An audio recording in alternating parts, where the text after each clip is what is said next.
I've just issued a vlog in which I express empathy towards narcissists. They can never experience the emotions that the rest of us do. They manipulate and ultimately destroy everything they value. Far from being self-loving, they're self-loathing. Whilst many are aware of what they are, and some may want to change, they can only manage their behaviour. Yes, there is something very sad about the narcissist. But whilst I was focusing on other things, including my last vlog, yet another narcissistic manipulation emerged. This time it was less obvious as it came from a covert narcissist. But as always, I felt a disquiet about this person, which no one else seemed to feel. You see, my own mother was a covert narcissist. And whilst I still struggle to deal with their manipulation, I can recognise it. In fact, from the age of 8, I was aware that there was something unsettling about my mother. Perhaps her most mischievous actions were to contrive to split me up from every girlfriend I ever had. I've spent my life asking what is wrong with me, never realising that Mum was behind it all. Perhaps the worst impact was a broken heart which lasted some 30 years. During the health crisis, I was stuck on the island of Java and unable to visit Mum. Furthermore, for some bizarre reason, the Indonesian post office contrives not to serve foreigners. But there was no point in sending Mum a card or letter. But I did phone her every week. Well, nearly every, as sometimes when in the mountains. It was impossible despite my repeated attempts. Nevertheless, Mum told all who would listen that I'd abandoned her and never contacted her. Despite having agreed with her that I would visit her after getting a new passport and visas, which took over 4 months, she had not explained this to anyone. The upshot being that none of her family spoke to me at her funeral, and that I lost all contact with my family, and indeed country of birth.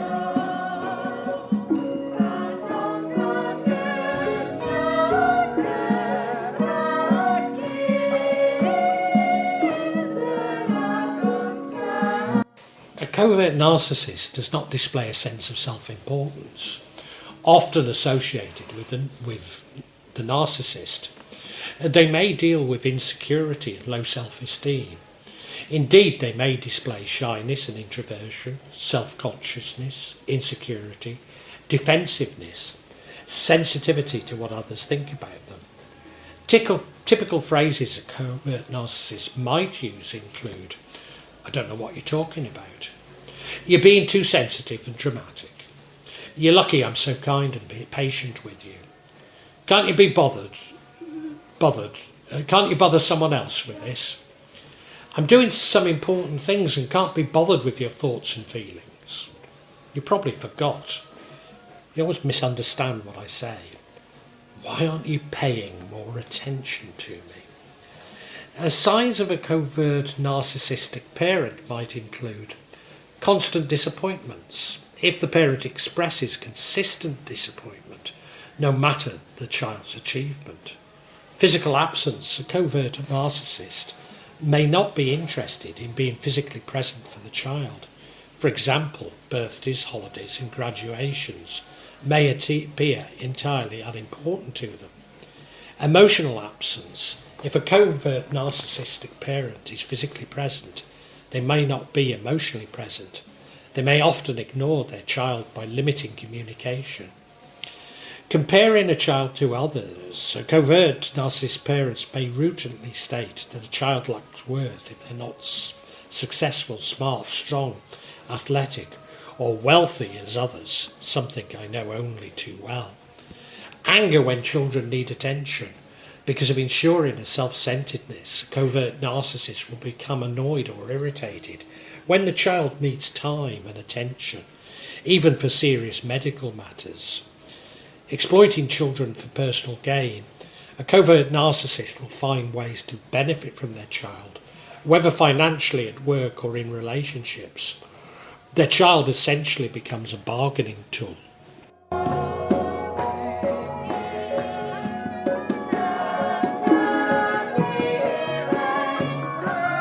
A covert narcissist is insecure and has an easily damaged sense of self-esteem and manifests as extreme sensitivity to criticism. Criticism is a threat because it constitutes evidence that a person's negative view of themselves may actually be true. When they receive a critique, instead of admiration, they can take it pretty hard. Most people don't love criticism, even constructive criticism, but people with covert narcissism might make dismissive or sarcastic remarks and act as if they're above the criticism, but internally they may feel empty, humiliated or enraged. People with covert narcissism often use passive-aggressive behaviour to convey frustration, to make themselves look superior. Two main reasons for this behaviour: the deep-seated relief that their specialness entitles them to get what they want, the desire to get back at people who wronged them or had greater success. The mood changes that come with being a covert narcissism create great discomfort. With so much weight assigned to every critique, the narcissist will feel incredibly stressed and anxious as they stand by for the next comment.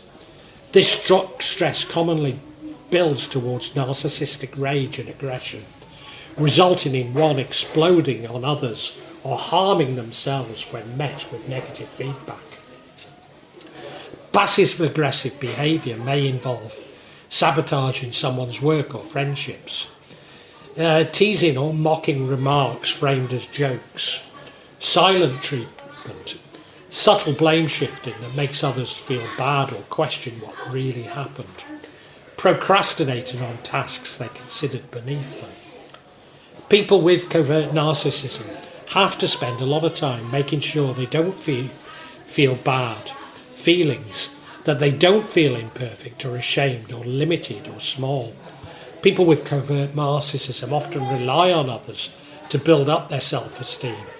They react strongly to any perceived criticism that confirms their negative sense of self. They might speak modestly about their contributions with an underlying goal of earning compliments and recognition, or they may offer compliments to get one in return. Exposing their innermost feelings of inferiority would shatter the illusion of their superiority.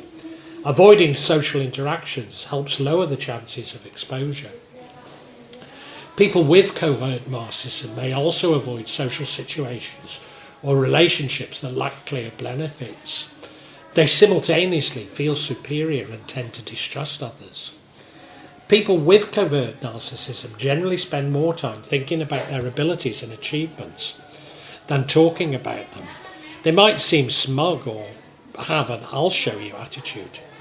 Fantasies could involve being recognised for their talent and promoted at work, being admired for their attractiveness everywhere they go, receiving praise for saving people from disaster.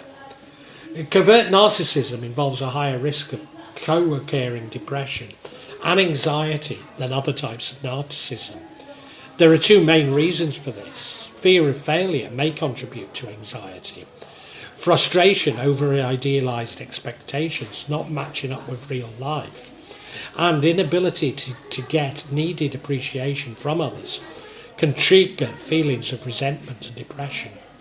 Feelings of emptiness and thoughts of suicide are also associated with covert narcissism. Covert narcissists will not take responsibility for their behaviour if they've hurt someone when protecting their low self-esteem or avoiding confrontation. Blaming another person through narcissistic projection is just one of many narcissistic manipulative tactics a covert narcissist will use. Someone with covert narcissism may hold grudges for a long time. When they believe someone's treated them unfairly, they may feel furious, but say nothing at the moment. Instead, they're more likely to wait for an ideal opportunity to make the other person look bad or get revenge in some way. This revenge may be subtle or passive-aggressive. For example, they may start a rumour or sabotage the person's work. They may hold grudges against people who earn the praise or recognition they think they're entitled to, such as a co-worker who receives a well-deserved promotion. These grudges can lead to bitterness, resentment, and a desire for revenge. They often believe others envy of them because they're special and superior. People with covert narcissism may not outwardly discuss these feelings of envy, but they might express bitterness or resentment when they don't get what they believe they deserve. When people with covert narcissism can't measure up to the superhuman standards they set for themselves, they may feel inadequate in response to this failure. These feelings can trigger shame, anger, a sense of powerlessness. Their negativity can also weigh on you. They may often talk about how underappreciated they are and complain about how unfair life has been to them. At the same time, they're so self-absorbed, they have little to offer you in terms of attention and emotional support. You'll find it hard to have a reciprocal relationship. At their worst, their envy, lack of empathy, and intense desire for admiration can lead to them being manipulative. People with narcissism have unrealistic standards for themselves, so they unconsciously assume other people also hold them to these standards. When they realise they are in fact just human, they feel ashamed of this failure. Covert narcissists are often fatalistic, meaning they see themselves as victims of circumstances. They frequently claim to be unappreciated and misunderstood. Contrary to popular belief, it's possible for people with narcissism to at least show empathy. People with covert narcissism in particular may seem to have empathy for others, but they spend so much of their time trying to build their self-esteem and establish their importance that this often gets in the way. You may see them as performing an act of kindness or compassion, such as giving money and food to someone sleeping on the street, or offering their spare bedroom to a family member who was evicted. But generally, they do these things to win the approval of others. If they don't receive praise or admiration for their sacrifice, they may feel bitter and resentful, and make remarks about how people take advantage and don't appreciate them.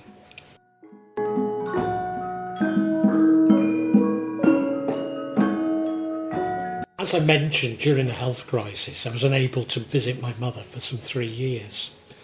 But during these 3 years, I was also unable to take a holiday. Well, I did manage to take a few days in Georgia, but Georgia was empty and nothing felt right with my asthmatic face covered with a mask. This meant that what had been a biannual visit to Sonora in Bali were difficult to impossible, in spite of the media being full of celebrities enjoying holidays in Bali. And not only did Sonora hold lovely memories for us, there is a large masjid in Sonora where I pray at least 5 times a day. In fact, part of Sonora where we stay is not the upmarket enclave, so favoured by European visitors, but a part where long-term visitors and Indonesians frequent. Furthermore, Sonora lacks the nightlife of other parts of Bali. But as we had aged, we no longer crave this. During this time, our hotel in Sonora closed.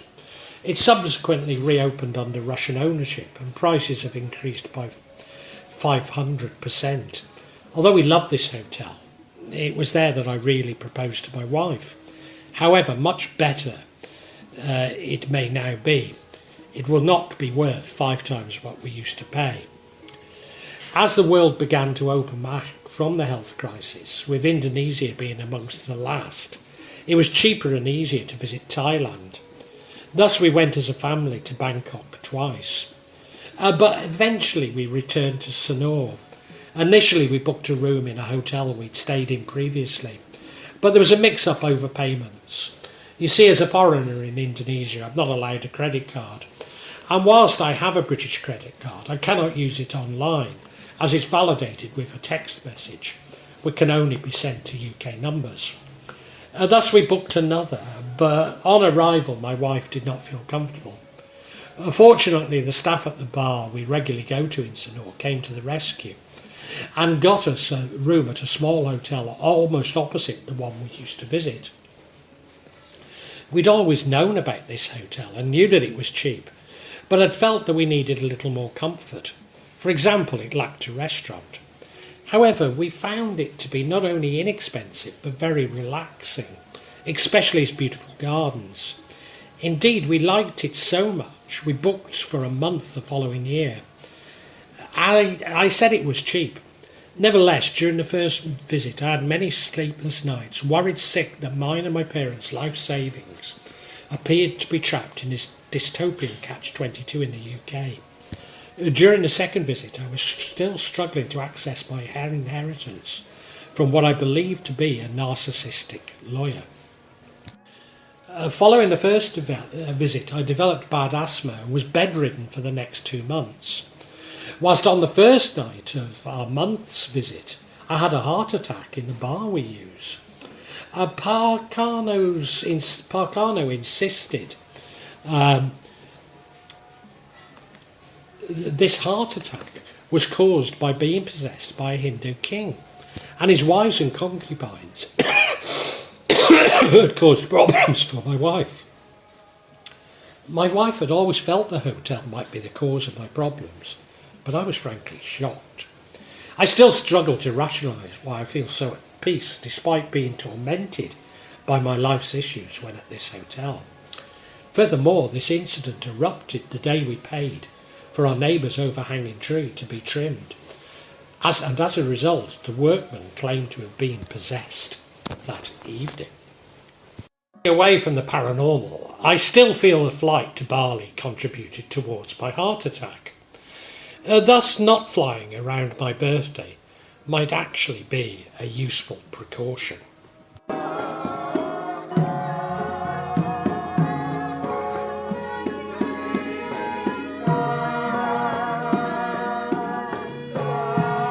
The hotel had many long-term guests, all elderly, including an Australian who I had befriended on previous visits. There was also a German lady who seemed lovely. Certainly the Australian was enamoured with her. But before we left, we heard that her contract was not being renewed and because she had caused trouble. Our room was in between the Australian and a Dutch lady who'd been visiting this hotel in Sanor for decades. She comes for 2 months each year, often apparently at the same time as her ex-husband and his new wife stay in another hotel. For some reason I felt uneasy with this lady. Maybe it was her Dutch bluntness, but she seemed to have an opinion on everything, especially related to life and religious beliefs. This included my health. Remember, I'd just had a heart attack. And she insisted that I visit a doctor to get the medication she used to relieve a bad cough. I still had. Remember, I'd been laid up for 2 months with asthma. To everyone else, she was a dear old lady, struggling valiantly with her infirmities. A dear old lady who, back in the Netherlands, all alone, but feeling smug about the destruction she caused this holiday.